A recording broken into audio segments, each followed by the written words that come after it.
Ош мамлекеттик университетинде 40-ка жакын ишкананын өкүлдөрү студенттер менен жолугушту. Иш берүүчүлөр Ош шаарынан, облустардан, Өзбекстандын Андижан айыл чарба жана агротехнологиялык институтунан келишти. Сиздердин тажрыйбаңыздар, сунуштарыңыздар жана талаптарыңыздар биз үчүн абдан баалуу.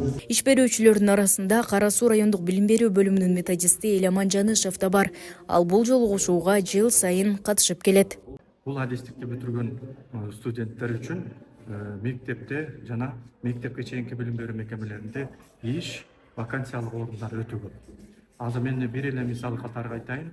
Биздин Кара Суу районунда жалпы мамлекеттик мектептердин 116 мектеп жана жеке менчиктерди эсепке алганда 132 мектептин ичинде вакансиялык орундар ушул табигый жана так илимдер предметтериндеги мугалимдердин жетишсиздиги азыркы коомдо азыр байкалат. Ал эми студенттердин айтымында көпчүлүк жаштар жумуш таба албай, чет өлкөгө кетүүгө мажбур.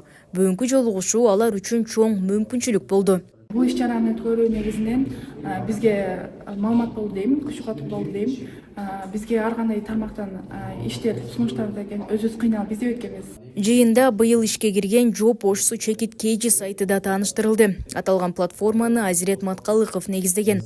Берүүчү сайтка өзүнүн жеке кабинетине отуруп эле кайсыл жерден болбосо да Айта Алкулма, Катта болсун, Карагулжа же болсун дагы башка Кыргызстандын кайсы бурчунан болсо деле отуруп ошол өзүнүн компьютеринен кирип эле Job Osh KG сайтына катталып, анан өзүнүн ишканасында бош ваканттуу орунду киргизип коет. Мындай жолугушуулар студенттер менен иш берүүчүлөрдүн ортосунда түз көпүрө болот. Иш чара мындан ары да уланат. Курулуш багытын үйрөнүп, негизи ушундай багыт болуп эсептелген.